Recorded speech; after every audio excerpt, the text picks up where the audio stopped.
මම ඒ ලෙවල් කාලේ මම හදාගත්ත හොඳම ස්කිල් එක විදිහට මම දකින්නේ ඒක වැඩක් කරනකොට වෙන කිසිම දෙයක් ගැන හිතන්නේ නැතුව ඒ වැඩේ විතරක් ફોකස් කරන්න පුළුවන් වීම. ඒක ફોකසින් තියනවා නම් උඹලට දාන්න පුළුවන් සෙල්ලම් හිතා ගන්න බෑ. ඒකට මේක කලවම් කරන්න එපා. මේකට ඒක කලවම් කරන්න එපා. සාමාන්‍ය මිනිස්සෙක් පැය 3ක කරන දේවල් ඔයා පැයෙන් කරයි.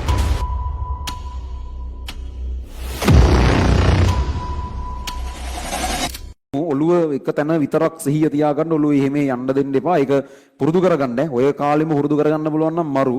ඒ කියන්නේ මම ඒ ලෙවල් කාලේ මම හදාගත්ත හොඳම ස්කිල් එක විදිහට මම දකින්නේ ඒක වැඩක් කරනකොට වෙන කිසිම දෙයක් ගැන හිතන්නේ නැතුව ඒ වැඩේ විතරක් ફોකස් කරන්න පුළුවන් වීම. ඒවා කවුරුත් උපතින් අරන් එන හැකියාවල් එහෙම නෙවෙයි.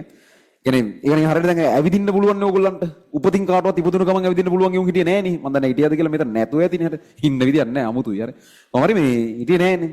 පස්සේ කාලයක් තිස්සේ ඕගොල්ලෝ අර වැටි බඩ ගගා ගිහිල්ලා මොනවා හරි අල්ලගෙන ඇවිදලා එහෙම ගිහිල්ලා අන්තිමේට අර බැලන්ස් නැතුව කැතට ඇවිදලා කාලයක් ටික අන්තිමේට කොහොම හරි ඔය දැන් ඇවිදින ගන්නට ඇවිල්ලා තියෙනවනේ. තාම ඇවිදින එක කැතයි නම් කරන්න දෙයක් නැහැ. හරි ඇවිදින්න පුළුවන් දැන් හරිද? ඉතින් මේ ඒ වගේ එකක් මේක ප්‍රොසෙස් එකක්. ඒ කියන්නේ ෆෝකසින් කියන එකත් ඒ වගේ තමයි. ගොඩක් යෝන් ඒක මැරණකම්ම නැතුව තමයි මැරෙන්නේ. ෆෝකසින් තියනවා නම් උඹලට දාන්න පුළුවන් සෙල්ලම් හිතා ගන්න බෑ. ඒ කියන්නේ සාමාන්‍ය මිනිස්සෙකුට කරන්න හිතන්නවත් බැරි තරම් වැඩ ගොඩක් එකට කරන්න පුළුවන් එකෙක් බවට පත් වෙනවා අන්තිමේට. එහෙමයි. ඒ කියන්නේ දැන් ඔය ගොඩාක් මිනිස්සුන්ට වැඩ දෙක තුනක් කරන්න ගියාම උන් ඔක්කොම පටලව ගන්නවනේ. හේතුව වෙන්නේ එකක් කරද්දී උන්ට අනිත් එක මතක් වෙනවා. අනිත් එක කරද්දී ඒක මතක් වෙනවා. ඒ අන්තිමේට එකක්වත් හරියට වෙලා නැහැ.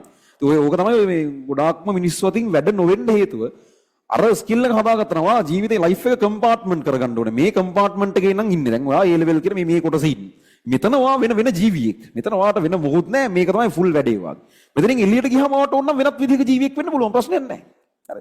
ඒ වගේ. ඒ කියන්නේ ඔයාගේ ඒ වැඩේට ඒක. එතනදී එතනින් එළිය මොනවද වෙන්නේ අනම්මනම් ඉවවා දාලා නැහැ. එතකොට මෙතනින් එළියට ගියාම ඒක ඕන එකක්. එතනදී පන්තියේ දැන් අර ආකෘතිය මෙහෙම උනේ කොහොමද? ඒව හිතේ තියන්න ඕනේ නැහැ. ඒ කියන්නේ හයිඩ්‍රජන් වර්ණාවලිය නම් මනම් පාර තොට යනකොට එහෙම හිතේ තියන්න ඕනේ නැහැ. ඒව පන්තිය සහ තමන් වැඩ කරන වෙලාවට සීමා කරගන්න. අනිත් පැත්තට ඒ අර තමන්ට වෙන වෙන දේවල් තියෙනවනේ. ඒ දේවල් ටික ඒ තමන් මොනවා හරි ස්පෝර්ට් නම් මනම් කරනවා වෙන මොකක් හරි ඕන එකක්. හරි. ඕනෑම දෙයක් වෙන්න පුළුවන්. ඒක එතෙන්ද තියාගන්න. ඒකට මේක කලවම් කරන්න එපා. මේකට ඒක කලවම් කරන්න එපා. මාර අමුතු එකක් හදාගන්න පුළුවන් වෙයි සාමාන්‍ය මිනිසුන්ට හිතා ගන්න බැරි බැලන්ස් කරන ලෙවල් එකක් එනවා. ඒක ටික ආරම්භක ලෙවල් එකේ නෑ. සාමාන්‍ය මිනිස්සෙක්ගේ මේ ඇටෙන්ෂන් ස්පෑන් එක කියන්නේ එක දෙයකට ෆෝකසින් තියාගෙන ඉන්න පුළුවන් වෙලාව මම හිතන්නේ තප්පර 93ක්ද කොහොමද? දැන් ඒක තව අඩු වෙලා කියලාත් කතාවක් යනවා. ඒක පොඩ්ඩක් හොයලා බලන්න ඕනේ. කියන්නේ එක දෙයකට ඔළුව එහෙම තප්පර 90 ගානක් මේ අපි පැය ගානක් පන්ති කරනවා. ඒක එහෙම බලුවම කරන්න බෑනේ. තප්පර 90 ගාන ඒවා කීයක් මේ පන්ති ඇතුලේ තියෙනවද? හරි. එතකොට එච්චර පොඩි මිනිහෙකුට එක තැනක කන්සන්ට්‍රේට් කරලා ඉන්න පුළුවන් තරම. ඒක ඔයගොල්ලන්ගේ අවුලක් නෙමෙයි. ඒක තමයි නේචර් එක අපේ. හරි.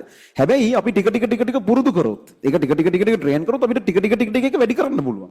වැඩි කරලා ඒක විතා හොඳ ලෙවල් එකකට ගත්තොත් ඉතින් අපිට මාර ලේසි ඕන වැඩක් කරන්න බෑ. සාමාන්‍ය මිනිස්සෙක් පැය 3ක කරන දේවල් ඔයා පැයෙන් කරයි. 3 ගුණයක් විතර සාමාන්‍යයෙන් efficiency එක වැඩි වෙනවා. අර අපේ උපරිම focusing level එකකට අපිට හදාගන්න පුළුවන් වුණොත් ඉතින් එහෙම කරන්න බලන්න.